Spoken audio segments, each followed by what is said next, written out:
What's up, Joel? Good to see you, Lair. Good to see you too, man. I love the studio in the background. I love like the photos and all that. What is that photo behind you over your left shoulder? It looks like a guy jumping in the clouds or something like that. Yeah, it says take the risk, which I think is an important reminder to stay out of the comfort zone when everything starts to fall apart. You want to remind yourself to stay out of your comfort zone, take the risk, bet on yourself, and make things happen. And that's my reminder. How is that? I'm curious. How's that shown up for you in your life? Like, can you share a specific story? Oh, it's constant, man. I'm sure it As is. you probably remember from our previous conversations, I quit my six-figure job on a whim on Kennedy's first day of daycare because I knew that if I didn't shuck and jive then I'd be a 9 to 5 corporate slave for the rest of my life. And with daycare expenses and mortgage and car payments, I pretty much just told myself, and I wasn't making any money as a coach either. I was charging like $49 a month and training 10 people. But I just knew that when I went to my deathbed someday, I didn't want to look in the mirror and say, yeah, maybe I could have, maybe I couldn't have. Guess I'll never know. I would have much rather said, you know what? I may have fallen on my face and embarrassed myself, but I've never been a wimp and I wasn't scared to go for it. And that's just how I live, man. I run and gun. And I You, make a lot of mistakes along the way, but I like to take the risk and bet on myself. I can definitely see that in you. I mean, I've obviously you and I have been friends for a while. I've been a client of yours for a while, and I can see that in you. I cannot even fathom Joel Staley in a cubicle sitting next to Nina, corporate accounts payable. How may I help you? Nina speaking.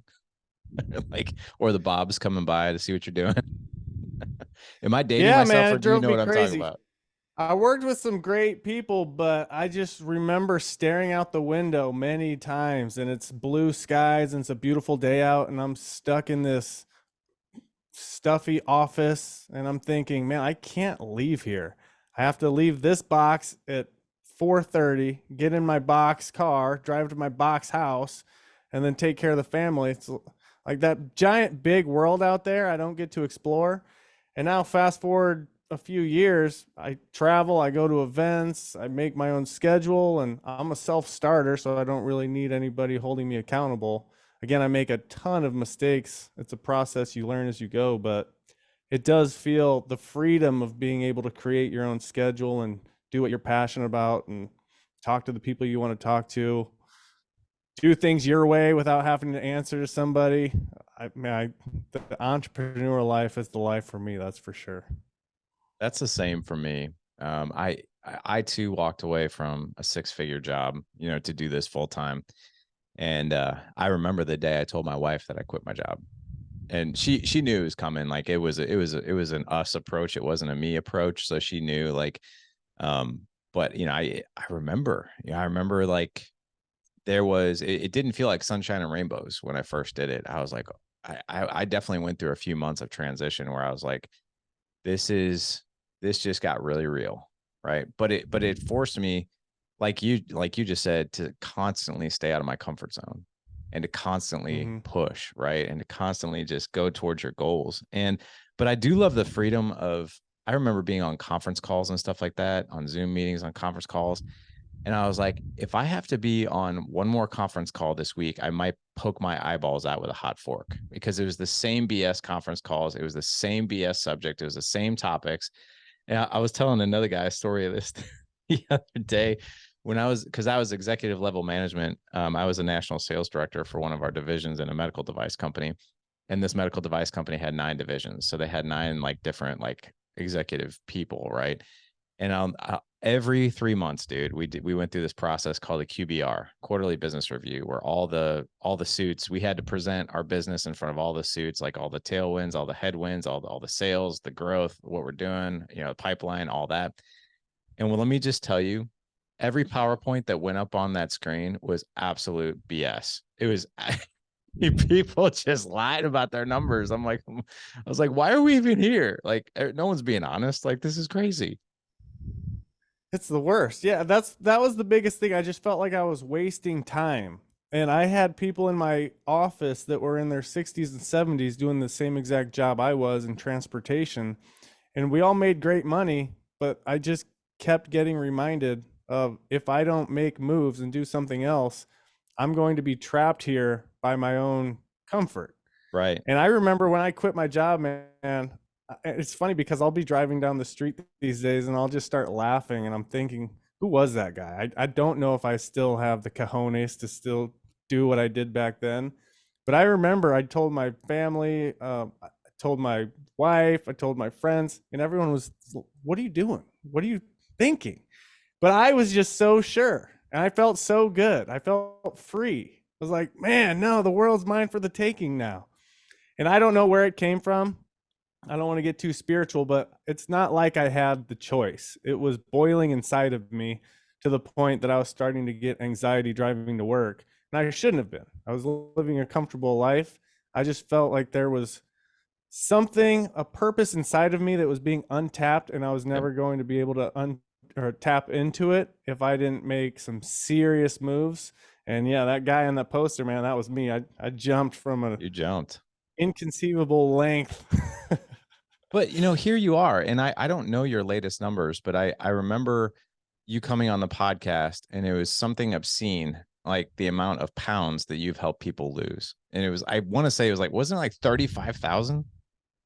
Yeah, we're approaching close to 50,000 pounds, Oh my gosh, man. 1,500 clients. Yeah, making an 1,500 impact. clients, 50,000 pounds. That's a lot of weight, man. That's 25 tons. Did I get that And math I get right? messages from a guy named Craig Milligan, the one guy ever that heard me on this podcast. He dropped like 60 pounds and he never signed up for my program or anything, but he just got my book on Amazon for a few bucks, watched my stuff on YouTube, and he'd message me once every few weeks. And I was like, keep me posted, dude. I want to see you go the distance. It's been over a year. He's down like 60 pounds. He's keeping it off. So the 50,000 pounds or whatever it is people that have come into my program. I like to think that there's some tightwads out there that never did sign up, but still took what I'm teaching and got great results. Who Yeah. knows? Yeah. It's interesting though. Like, I mean, I think there's very few people that can actually do that. I mean, there's actually studies out there that prove that. The American Society of Training and Coaching actually did a study on accountability, and what they found was, which I thought was really really interesting. Let me pull it up here because I know I have it. That's the Um, reason I remember his name, though, man. I've been doing this for 5 years. I remember the one guy that's done it. So yeah, you're 100% right. It's not like I get messages every day. yeah. So check out these numbers, and this is where I think somebody who tries to do this on their own, they're the exception, not the rule. So this was back in 2015, American Society of Training and Development. So you have a 10% success rate if you have an idea or a goal. So like if I want to lose 15 pounds, that's my idea. 10% chance of me being successful on my own. 25% successful if I consciously decide I will do it. So it's like, okay, I want to lose 15 pounds. You know what? I'm going to go for it. Right. And then there's 40% when you decide when. So it's like, okay, let's just take today, January 5th. I'm going to start today this whole weight loss journey. 40% is still a failing grade, right? 50% is if you plan how to do it. So put in, like, for instance, like fasting, and I'm going to do this much cardio. I'm going to do this much weight training. This is the gym I'm going to, yada, yada. 65% commitment if you commit to someone. So like if I go knock on my neighbor's door and say, hey, Dave, I have a goal. It's 15 pounds. I'm going to do it. I start on January 5th. It's going to last 3 months. And I'm telling you, but still 65% is still an F. The 95% is where the rubber meets the road. And that is if you have a specific accountability appointment with an individual or a group of like-minded individuals that you are committed to. That is what actually sets you apart, is having that check-in. And I'll share this real quick too. I practice what I preach big time when it comes to like my goals and what we do. I have 3 other coaches. You know them very well: Jeff Bowman, Jason McKenzie, and Jake Herbert. Every Thursday morning at 6 a.m., we have a 1-hour accountability call on our own goals. And I can tell you, without that accountability group, I had like the last project I did, I had to write a book, a brand new book in 8 weeks, 68,000 words. And one of the things that those guys helped me do, they're like, I want you to go on your calendar right now and block out 10 hours this week in writing. And they would watch me do it. And then I had to come back and report in on, did I do those things? And it held, like, I didn't want to report to those guys. Yeah, I didn't really do it. So I just did it. But that's just a study to back this up, which I think is pretty fascinating. I have bad news. It's worse than that for weight loss. It's worse Really? than that. Tell me more. What do Yeah, you mean? because you have to think about it. If somebody sets a goal to lose 50 pounds and they have a 40% chance of doing it, that's great if they do it. But 95% of people who lose weight regain it back plus more. So even if they hit their goal, fast forward a year down the road, are they maintaining it? Do they have a sustainable lifestyle? I mean, the numbers say chances are not. I mean, I talk to overweight guys for a living. That's literally my livelihood. And I don't talk to anyone who hasn't already lost weight multiple times before we get on the phone. So if we're taking that into consideration, the long term and not just the short term, yeah, I hit my goal, give me a pat on the bum and tell me good job, but I can actually move on to bigger and better goals because I have this one marked off for good.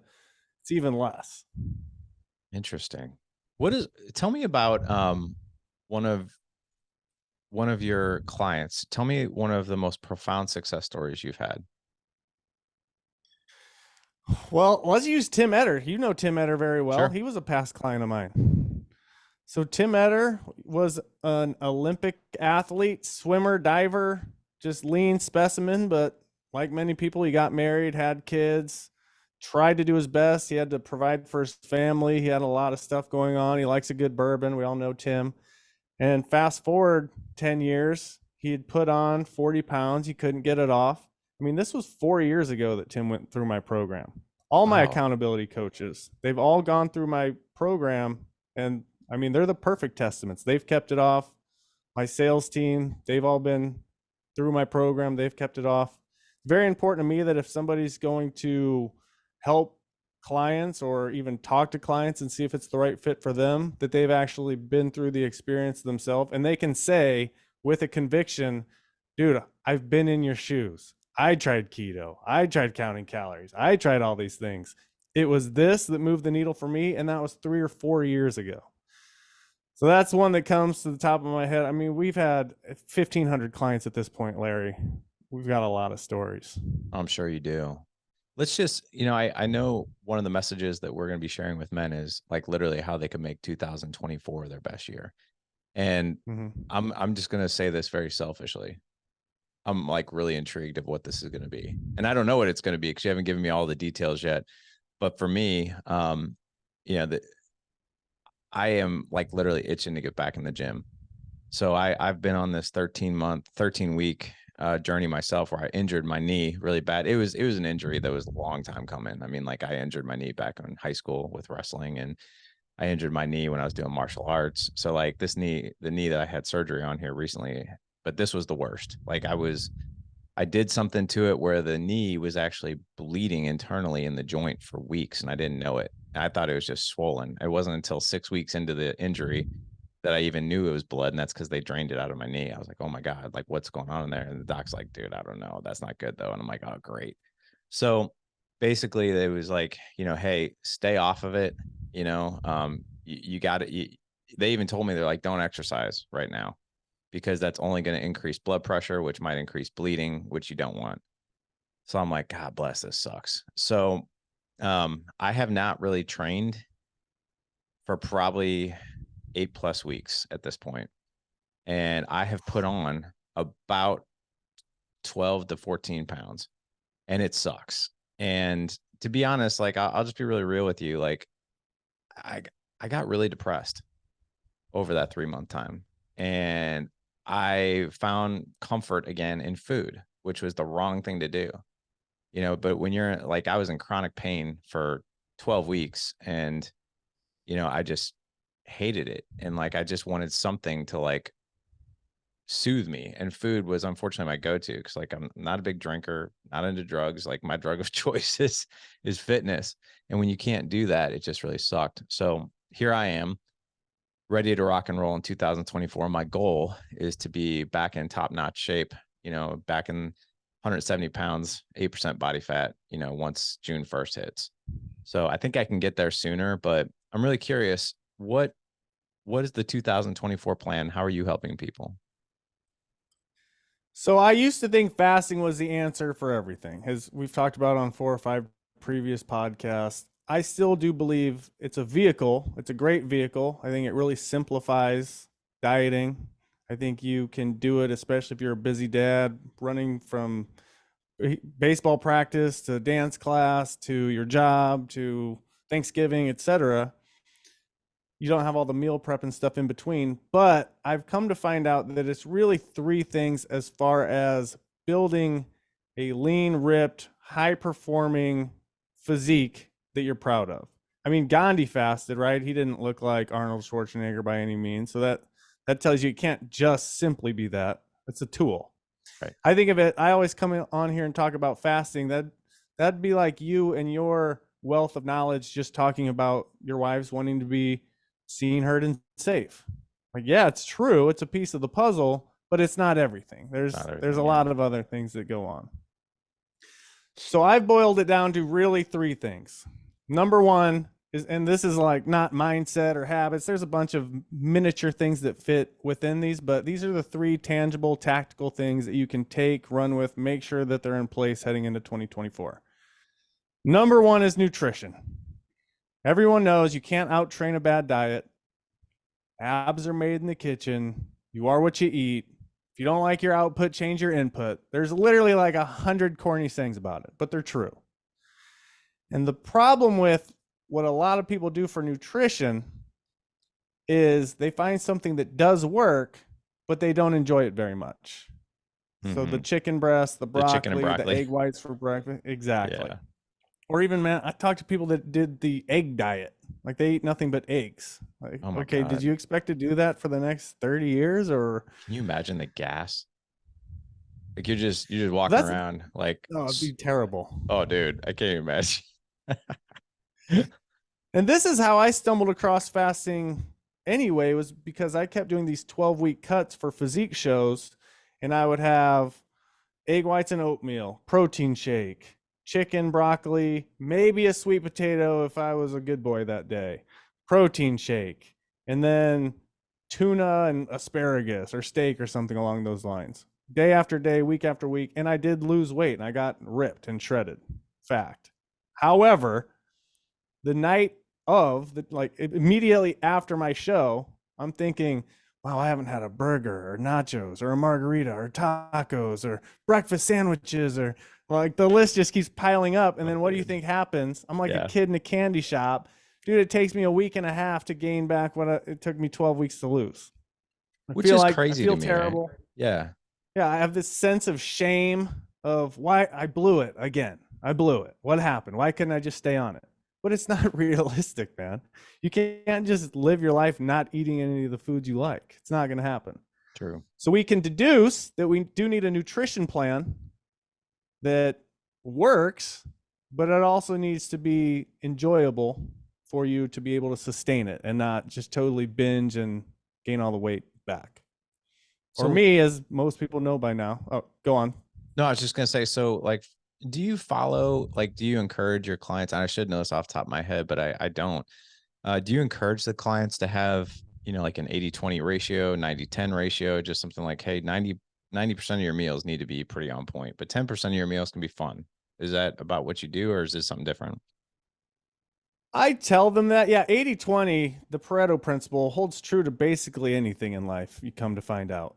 However, there is a sadistic side of me that does enjoy. It's always about a week and a half in.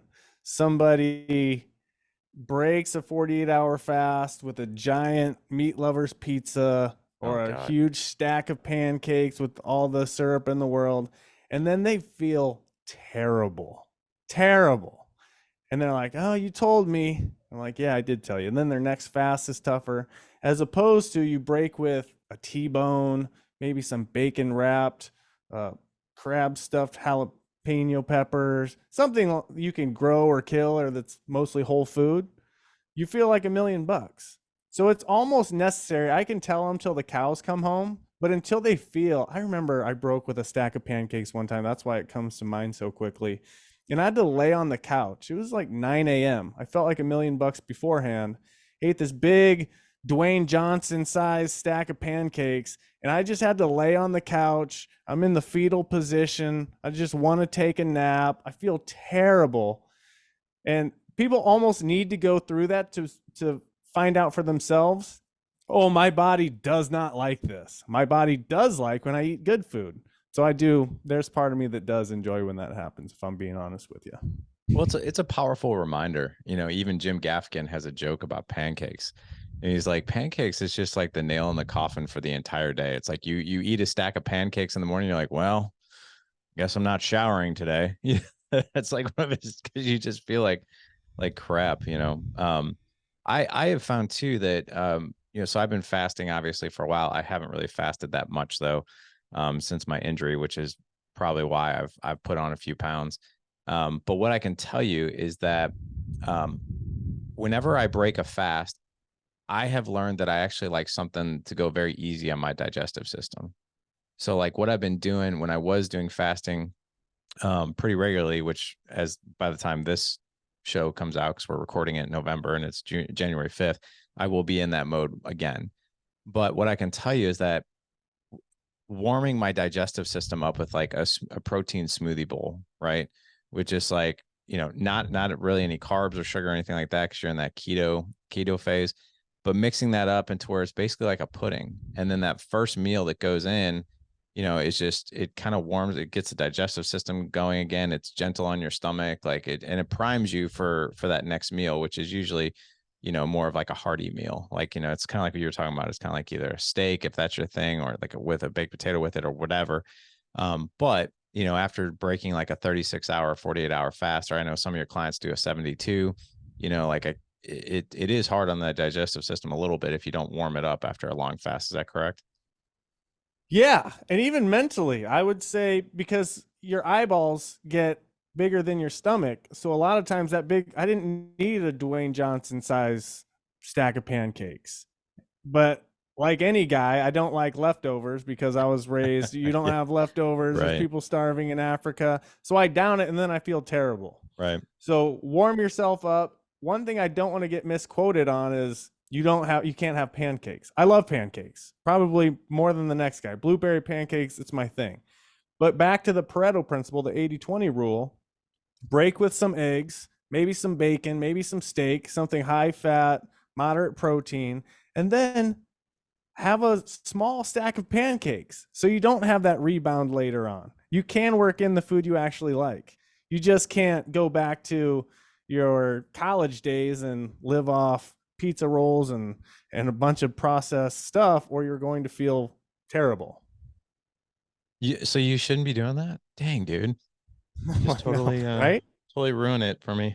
Appreciate that. No, so Well, you it's said, easy to get roped into it, man, because you right, start having processed foods and it's just hyper palatable and you can't get enough until right. you feel like you want to vomit, and then you wake up the next day asking yourself, why'd I do that again? Why'd I do that to myself? I hear you. So nutrition is number one, right? Let me Mhm. ask you this. I know one of the coolest things. I mean, this has been my background as well. I'm not saying coaching people through health, but I was a personal trainer in college. I have a degree in sports medicine with a minor in nutrition. Um, so I know like what to do. But the thing that I liked about your program versus the other ones I've done is it didn't really, I didn't have to count macros, which I liked. However, I think that for someone who's never fasted, or maybe someone who hasn't really been active over the past, you know, 3, 5, 10 years or whatever, right? You want to make sure, because like I knew from my standpoint, like I need this much protein, I need this many carbs, and I'm gonna utilize about this much fat, and I knew how to eyeball it, right, without even like putting the measurement on and all that good stuff. But as far as macros go, if you're training, right, and you need to recover, what is a good number for someone to shoot for with protein? Or Yeah. What do you think of that? I'm so glad you asked that. I'm Yeah. so glad you asked that. Because that 1 gram per pound of lean body weight has been drilled into our minds for as long as I've been lifting, which has been Right. 20 years now, at least. I personally have not found that for me. I need about 0.5 grams per pound of lean body weight. I typically, on a given day, eat anywhere between 80 grams of protein and 120 grams of protein. And You I are lift joking. like a madman. You're joking. No, always. I don't take I've known protein you for shake. this. That's crazy. I've known you for this long. I figured you were probably like stacking the protein in your meals, but that's fascinating. So like only about half a gram of protein per pound of body weight. So you like you said, you're taking in 80 to 120. Yeah, because hormones play a big part of this.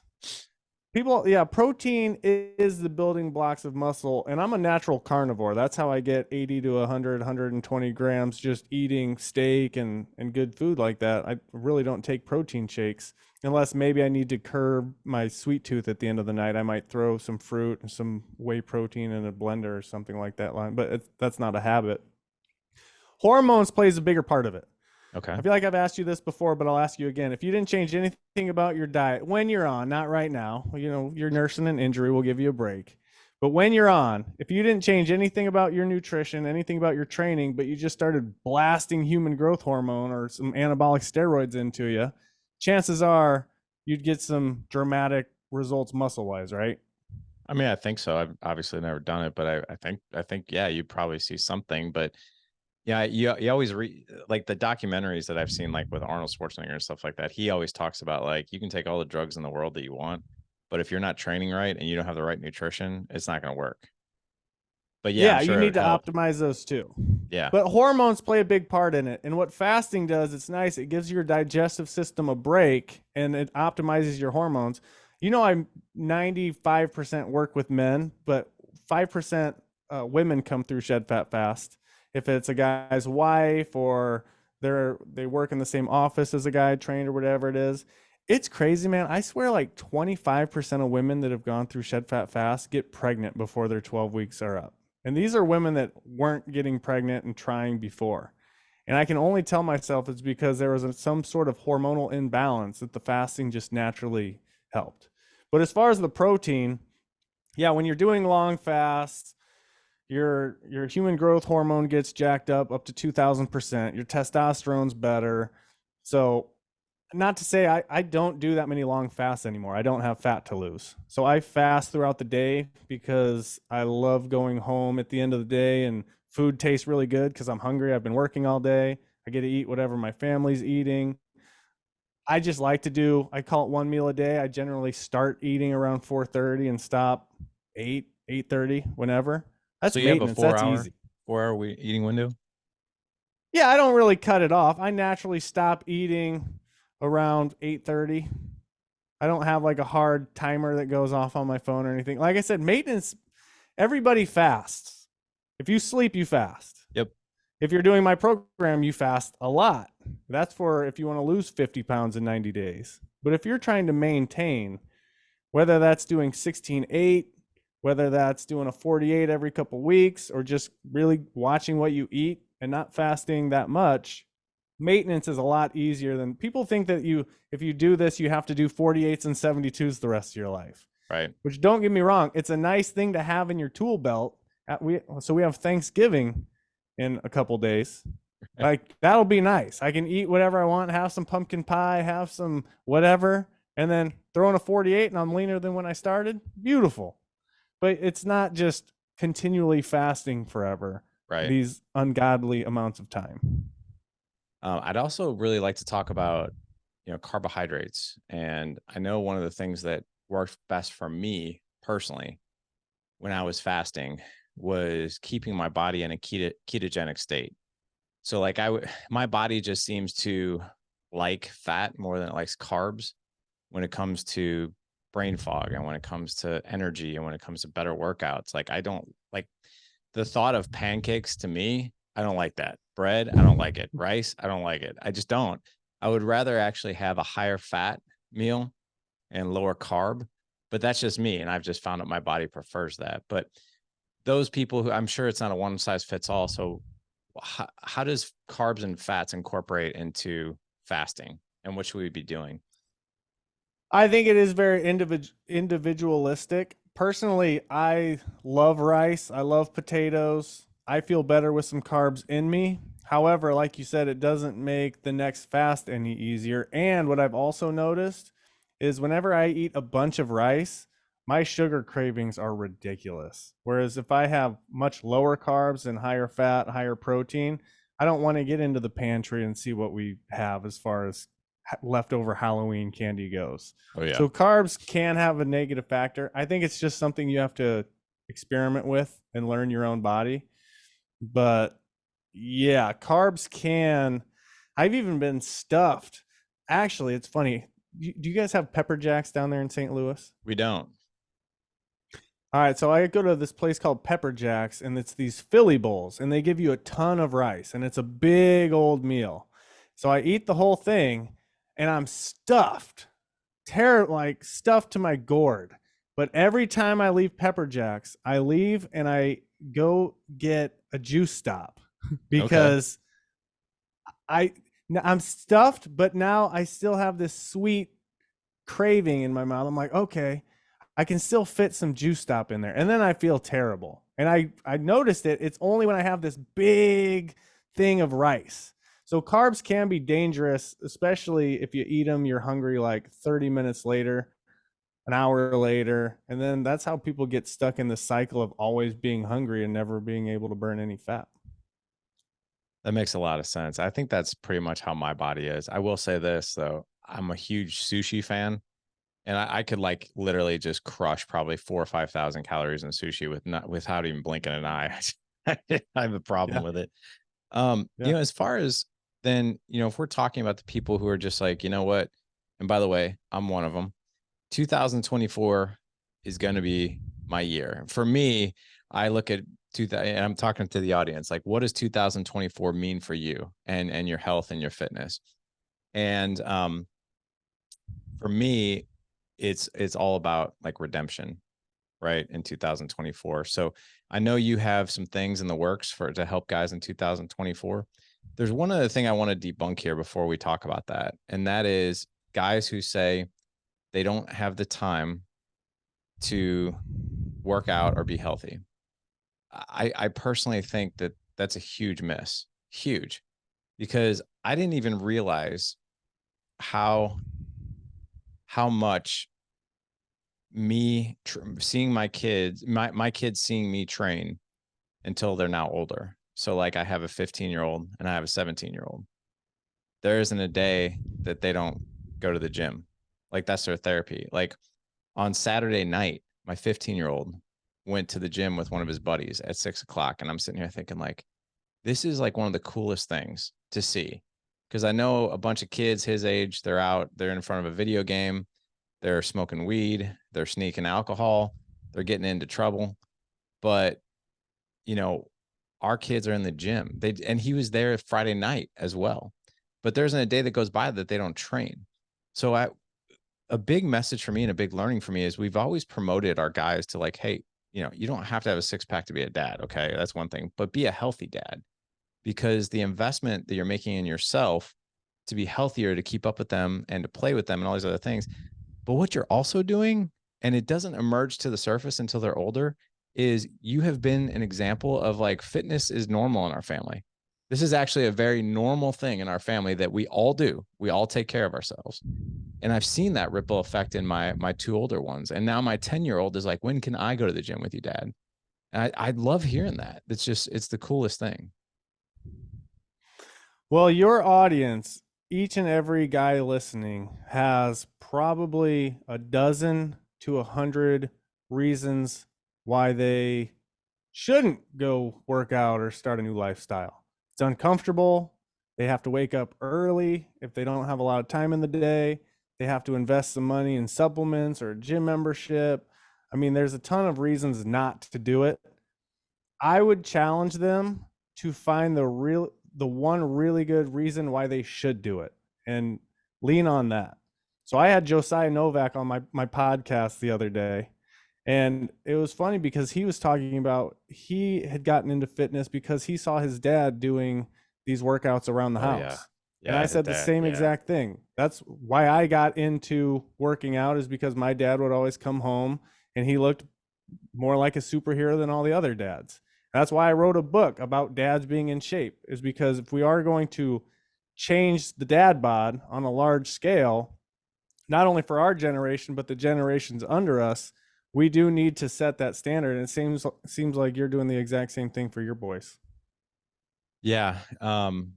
That is what we're doing. I mean, to be honest, like it was never meant for that. It was like, because the kids, when they were growing up, when they were little, like, why do you work out so much? I was like, I work out so much because I love being able to keep up with you guys.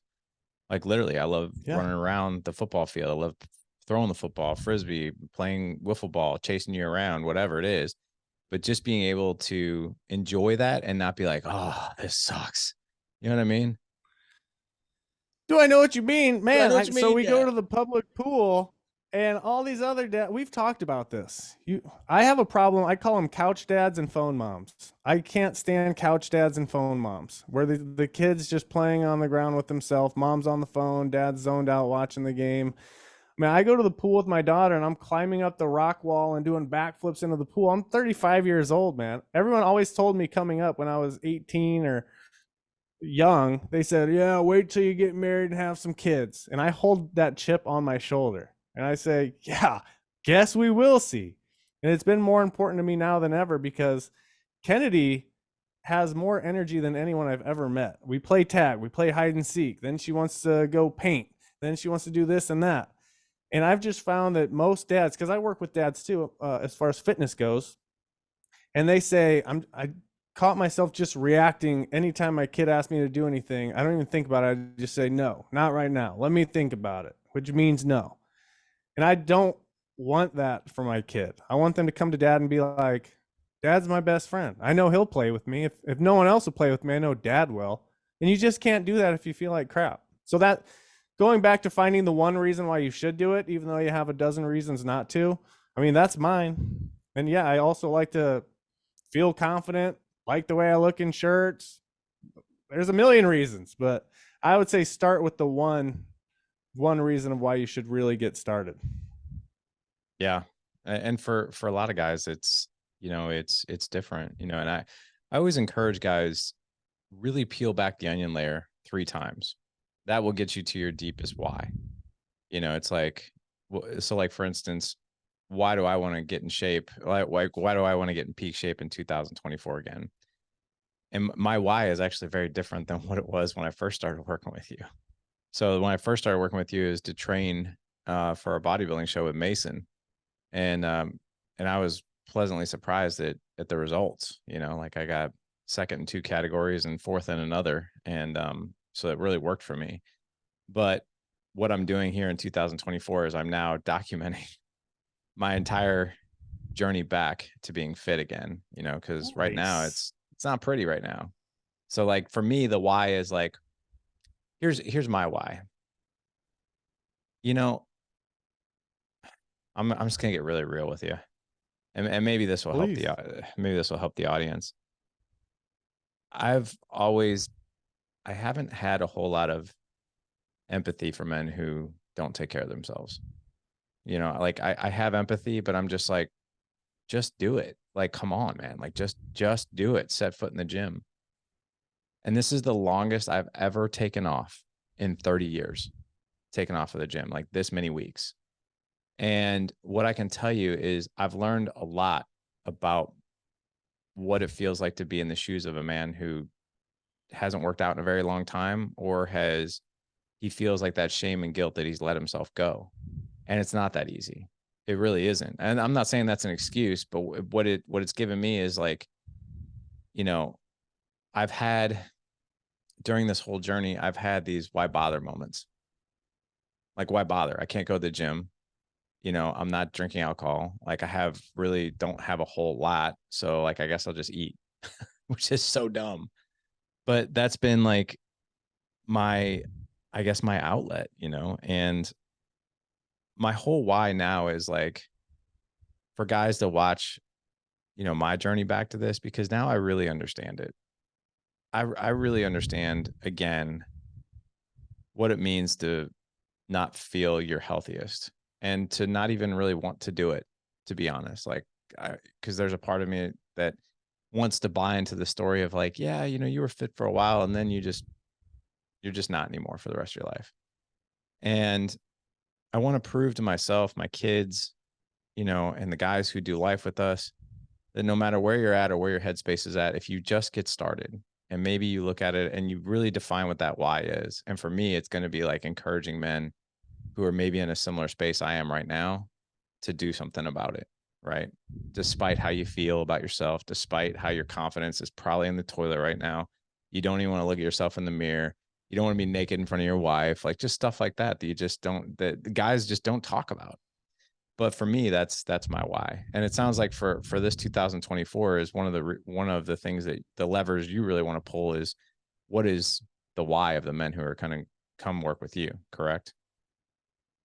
Yeah, and I just want to say one thing about that because I'm the same way in a lot of aspects of life. I have this uncanny ability to underestimate the amount of effort something's going to take. Otherwise, I probably never would have done it. Much like quitting my job and starting a business. I thought it was going to be easy. I kept thinking, all right, I just got to do this, that, and that, and then I'll be up in business. And then you do this, this, and that, and then it's that, this, that, that. It's a never ending journey. Had I known that, I probably would have just stayed in my 9 to 5 job. I don't know what it is. People tell me I have the brain of a 3-year-old. That's why I can say, yeah, don't eat for a few days. You're going to lose weight. It's pretty like, isn't it obvious? However, as far as losing weight, getting in shape, people have this goal.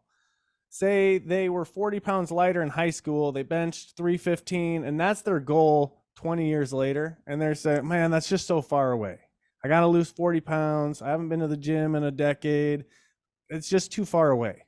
You're going to feel better immediately after you start dialing in your nutrition, going to the So gym, true. meeting some cool new people, getting compliments from people saying, "Oh yeah, you're back at the gym. That's cool, man.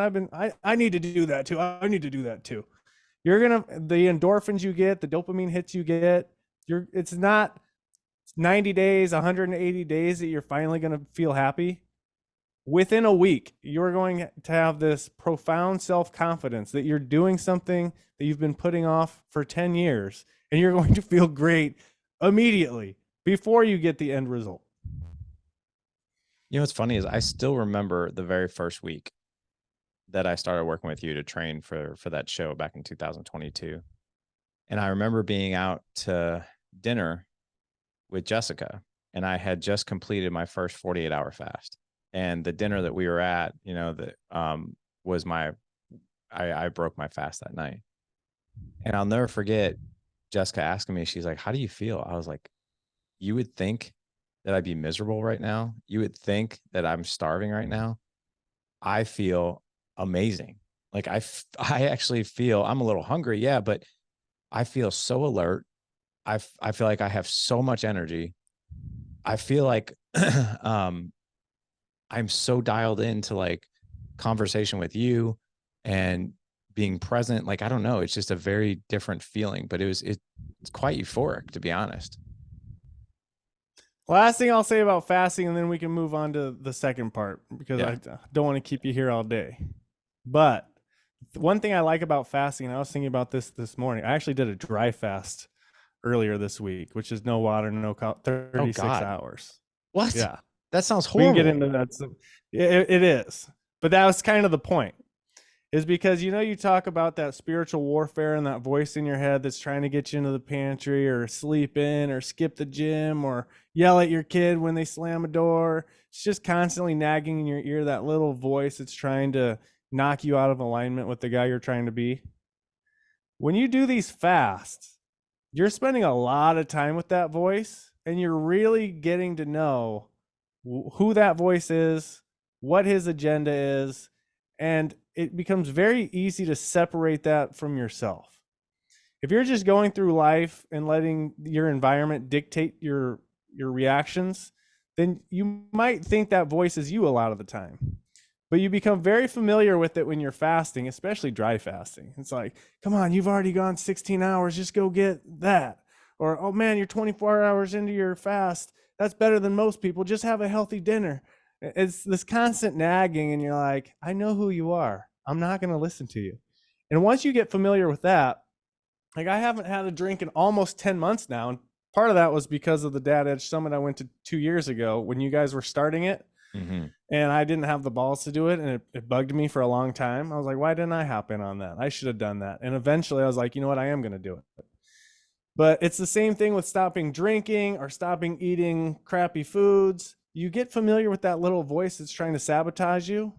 And you're like, no, no, no. I'm used to telling you no at this point. So it's at that point, you can operate on a much different level in a way that's actually aligned to where you're trying to go. And that's what I love about fasting. I've been able to cut out porn, again, thanks to you and I'll just say Jason from the same Dad Edge Summit, or maybe the year prior, I don't remember.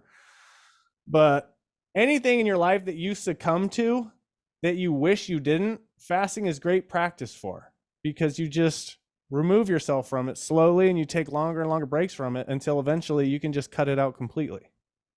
So I love the self-mastery aspect of fasting, aside from the fat loss, the health benefits, all that stuff. I definitely know that voice. Definitely know that voice. We all do, like, man. Yeah, it's like the voice of justification to some degree, right? But yeah, I know that voice all too well. And what's really cool about overcoming that voice is I've never heard it described how you just described it, but it's I know who you are. I know what you're doing. But I'm also going to resist. But the cool thing about, it's like stacking wins, these small wins.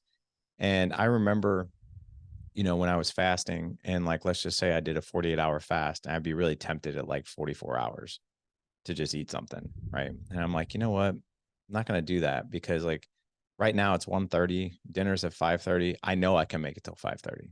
Like, and just these short little things. The other thing too that I used to do is, and this was something I think I actually might have learned from you or Tim, but I always knew. So I don't ever eat anything past 7 o'clock. I just don't, because it's usually about, I like that 3-hour window before I go to bed. So like on days that I would fast, like my 48, and it was on the first day, I would look at the clock and I'd be hungry that first day. And I'm like, if I can get to 7 p.m., I've won, period. And sometimes it'd be 5 o'clock and I'm like, dude, I could totally do 2 hours. But if I think about it like this, I'm not going to eat till this time tomorrow night, I probably would break. So like putting in these micro goals, or having like that conversation with yourself of like, yeah, I know I'm hungry, I get it, but if I can make it till 7 p.m., this day is, the nails in the coffin, we're good. But yeah, I like that. And the resilience that you build and the promises that you keep to yourself are really profound. But what's the second thing? Yeah. So you can get your nutrition dialed in and you will lose weight every time.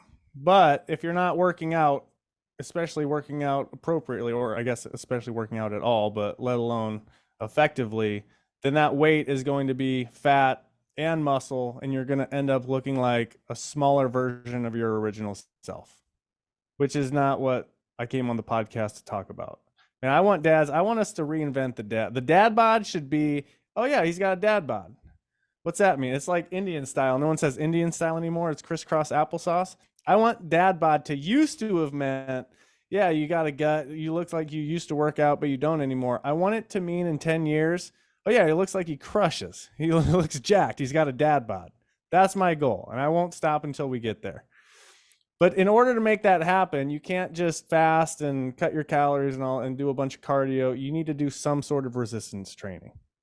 That just sends the signal to your muscles that, hey, we're losing weight, but we don't want this weight to come from muscle. We want it to come from fat. So we're triggering a reason for you to stick around.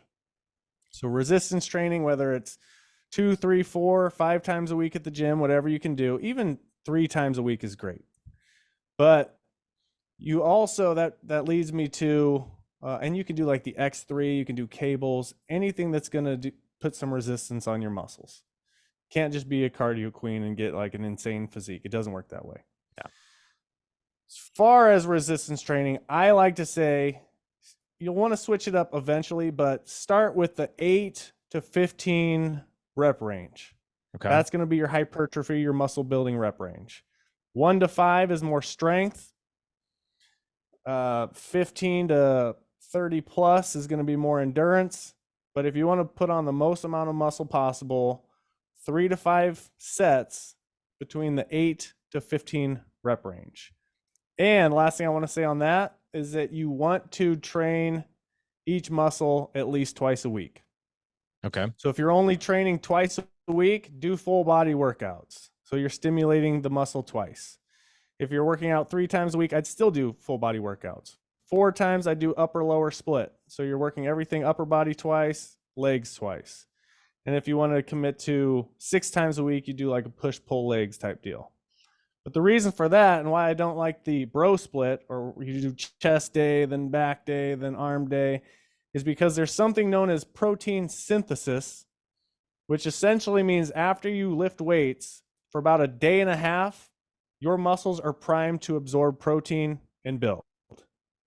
So if you're only training them on, say you hit chest on Monday and you get the benefit Monday and half of Tuesday, now Wednesday, Thursday, Friday, Saturday, Sunday, you're atrophying again.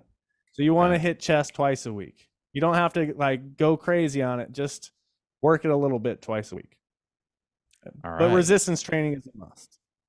So basically every body part, 8 to 15 reps per body part, per a muscle group, whatever we want to call it.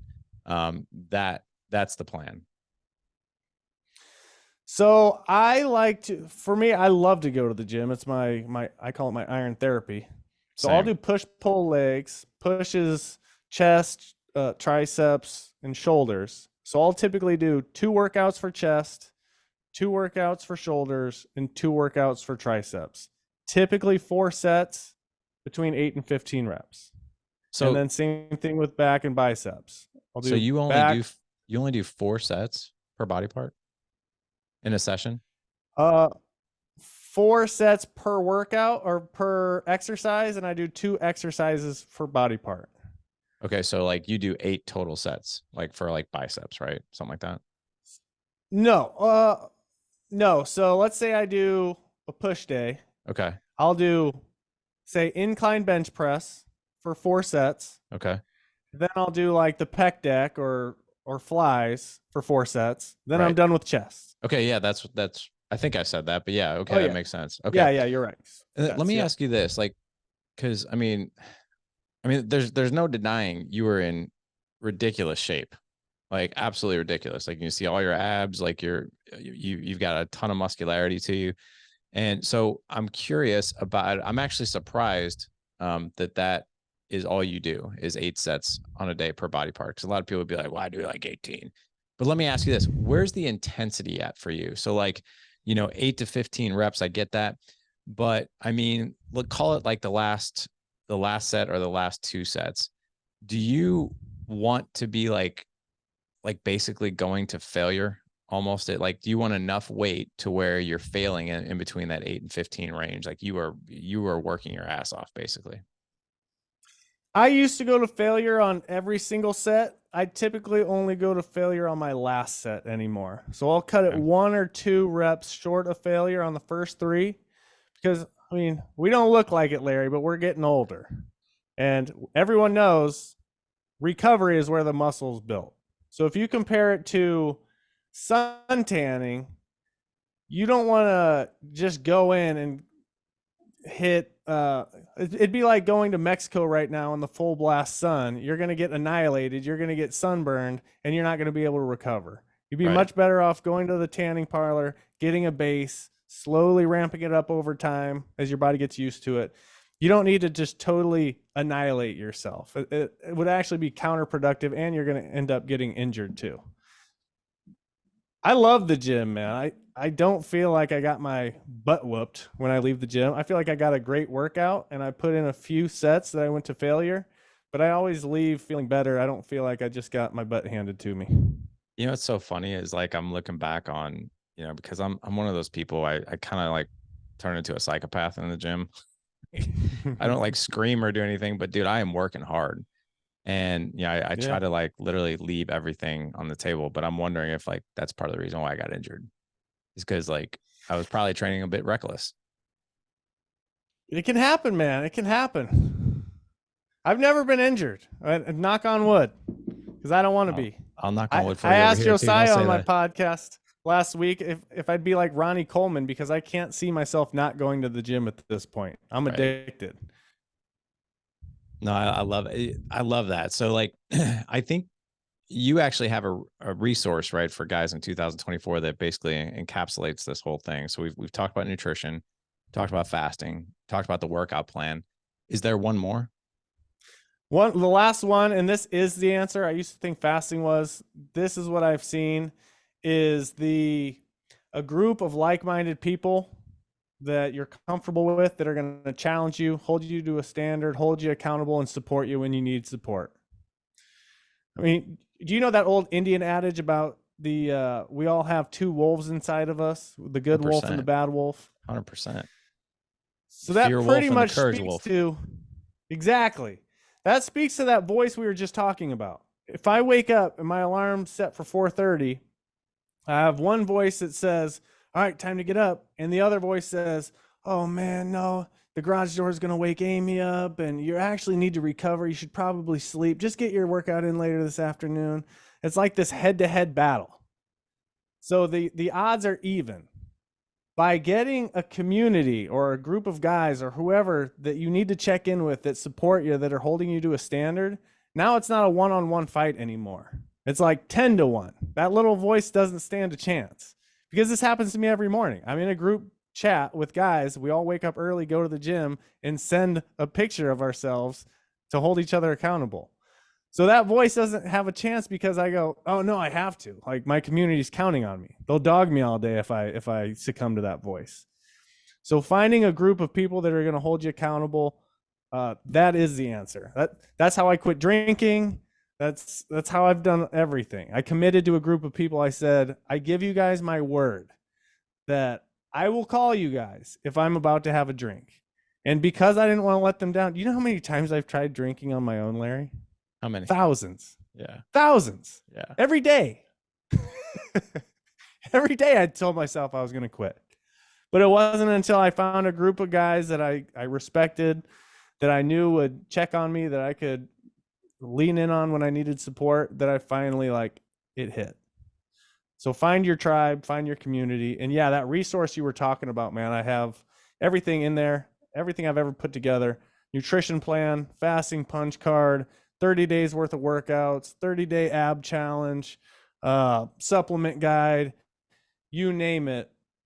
For your people exclusively is going to be at shedfatfast.com/gift. And they can get that for a limited time when they go there.